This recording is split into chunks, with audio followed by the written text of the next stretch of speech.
What's up guys, I hope you're doing well. Been really into Lo-Fi house recently, so I wanted to do another tutorial with some techniques I've been doing.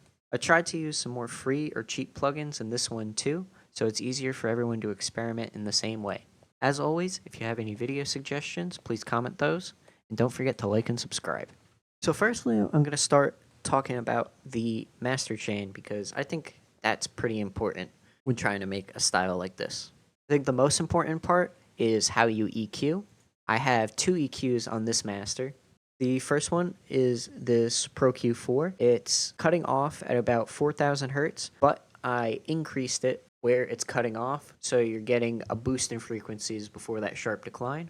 And then in the channel EQ itself, I just pulled down all the way from the high, and then I took this bottom right knob and just turned it all the way to the right to make that same sort of peak. Next, the first free plugin I used is called MAME. First thing I did was took the bitrate, decreased it to 64 kilobytes per second. This helps degrade the audio and give it a more nostalgic feeling if you feel nostalgic for crappy MP3s and old YouTube videos and stuff like that. It's important to know, however, you don't have to degrade the audio. I like doing it. There's a ton of lo-fi house that does not degrade the audio, and they really just cut the high end off of the master.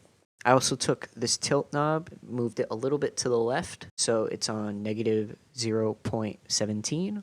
And then I reduced the high frequencies again from, I believe the default's 18,000, and decreased it to about 7,300 hertz. You can do some other stuff like increasing the drive as well, or the makeup gain to distort it, or mess around down here with the spectral effects. But that's only if you want to get real crazy, and for something like the master, I really don't recommend that at all. Next up, we got Lo-Fi Oddity by Aberrant DSP. This is another free plugin. I believe it uses these little modules as teasers from their other plugins. My best guess is Corruption is supposed to be from Digitalis, which is another distortion / audio degradation plugin. This reverb unit from Layer, which I have not tried before.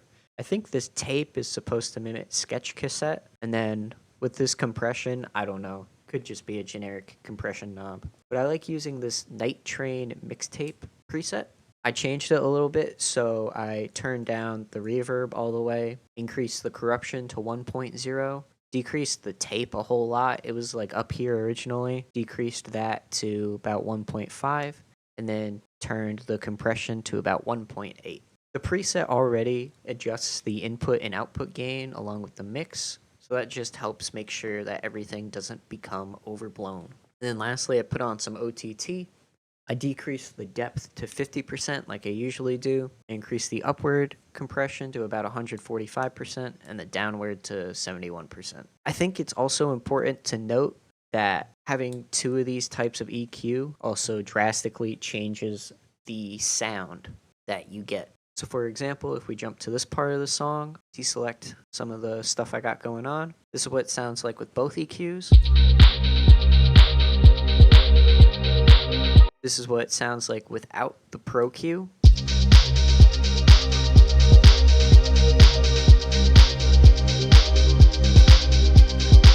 And this is what it sounds like without the channel EQ.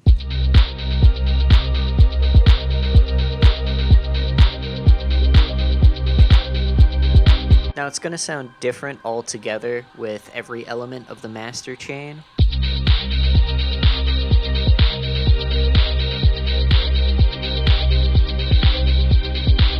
But as you can see, with or without these other plugins enabled, you can tell how much the sound really changes. You also don't have to have Pro Q4. You can insert any EQ at the end of this master chain.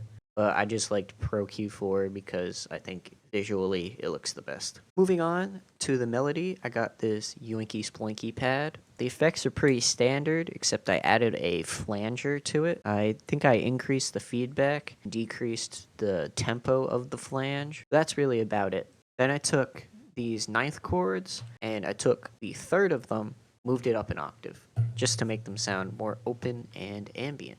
So those sound like this.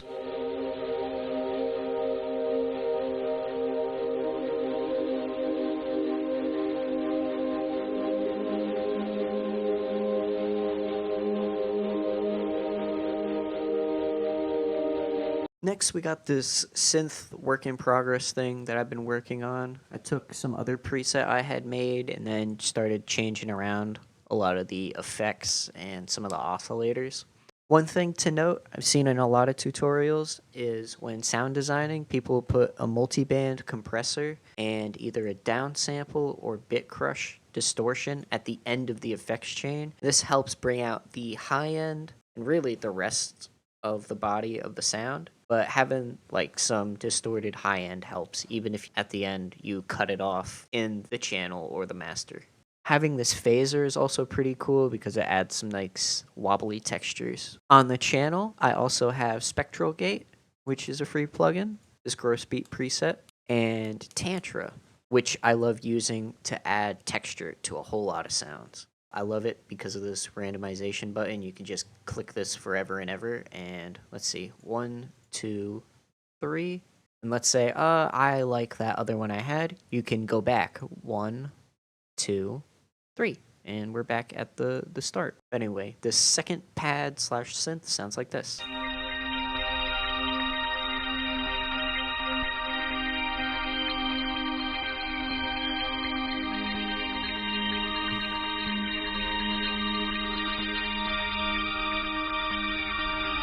Next, we have this crazy ARP melody, which is where things start to get wacky. I copy and pasted the chords from the second pad slash synth, and I did Control A and then Alt A to arpeggiate it. I took this time multiplier and moved it over here to the left, and that's what created a lot of these fast repeating notes. And then in the channel for processing, I added crystalline for reverb, repeater for delay. I meant to click decimort for some bit crush. This is another plugin made by D16, and I was like, you know what, this sounds cool. So I messed around with a lot of these settings. Then I thought, you know what, I'm gonna add Sigmund because I misclicked again. And Sigmund is another delay unit, except as you can see, it looks a little more complicated and less straightforward than repeater. So I was just like, this sounds good. Decreased it in the mixer. Finally clicked decimort. You know, this is a great bit crusher. I used the 16-bit 11 kilohertz preset, which is pretty solid, especially for this type of aesthetic because you're cutting off the frequencies that are above 11K. Then I added gross beat, put it on the halftime mode that I have because the ARP was going real crazy before that. And then added some wider to give it its own space in the mix. And that sounds like this.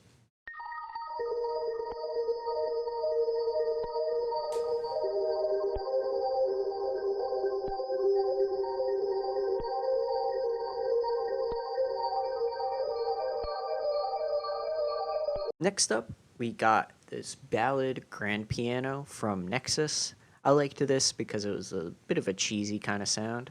In the mixer, we got Fruity Delay with the ping pong preset. I increased the time, set it to a bandpass filter, and decreased it to about 60%. Crystalline for the reverb. This gross beat preset to give it some more bounce. This Polar Orbits preset from Autochroma by Venus Theory. This helped to give it some cool texture. And then the same thing with another instance of Tantra. I believe I copied over the chords from that first pad that I showed you and then added a top line, which sounds like this.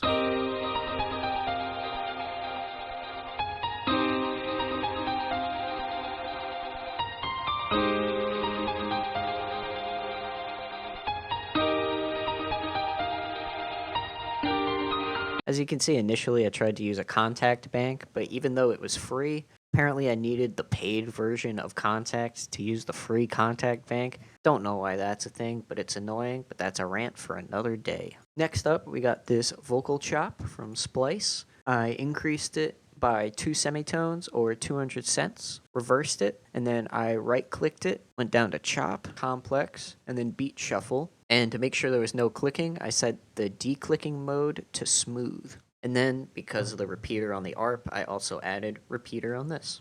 And that sounds like this.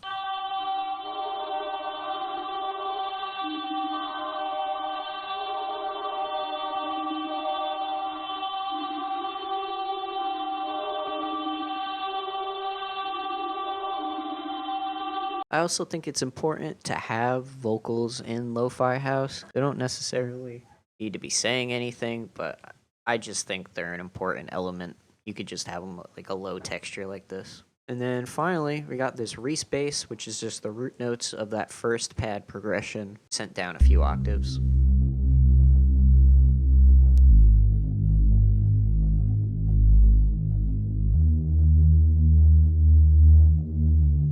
So altogether, the melodies sound like this.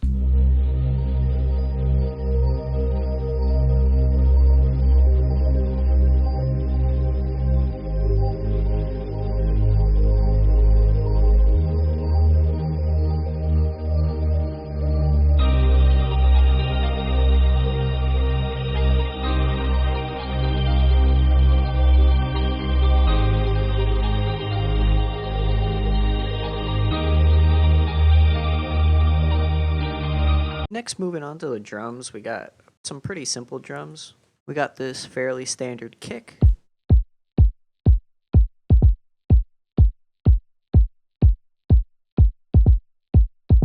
which is side chained to the bass, which I learned how to do recently. What you gotta do, select your kick, right click under the bass mixer, select side chain to this track. Then on the mix, add a fruity limiter.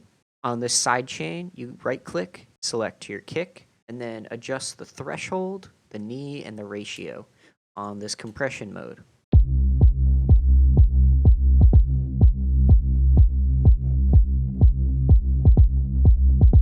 And that helps add a lot of bounce. Following that, the rest of the drums are attached to this drum bus. We got crystalline for some reverb, fruity delay on the ping pong, some OTT, some destructor. I started adding this harmonic sine crush or sin crush, which is pretty cool. And then I EQ'd it a little bit because I thought it helped with the aesthetics. But anyway, those all sound like this.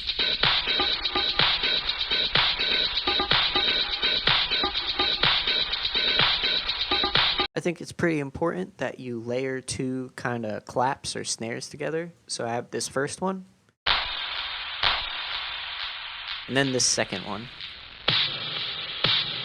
When trying to find two claps or snares that you should layer together, I think it's pretty good to have one that's higher pitched and then one that's lower pitched, so you have a good dynamic range. Then this open hat is honestly pretty standard. Just put it on the 3 on each beat. You can add in some double notes too. What I like to do is after I click in a pattern, I like to do Control A, then Alt R, and then randomize the velocity. I usually turn it to the left and keep it off of bipolar mode. So that way it's just turning down the velocity of each hit by however much. And then for percussion, we got this shaker, which I did the same thing. Just Control R, did that, and I made sure it hit on every beat. I believe I also put some wider on it just to make it go out a little bit so it was more audible. Then for percussion, we got this cool bongo-y sort of sound. Then I added some ambience like I usually do. It sounds kind of just like distorted noise because of all the processing on the master, but I turned it down quite a bit, so I don't think it's a detriment or anything like that. But yeah, that's really it. I'm gonna play the song out at the end of the video, but I just wanted to say, again, thank you all for watching. If you liked the video, leave a like. If you don't, leave a dislike. Comment and subscribe. If you want to see more videos, make sure you comment any new videos you want me to do. You can listen to this on YouTube and SoundCloud. I'll make sure to leave the links in the description, and maybe I'll put it on Bandcamp as well. But yeah, thank you all for watching. I hope to see you all soon, and I hope you all enjoy the rest of your day.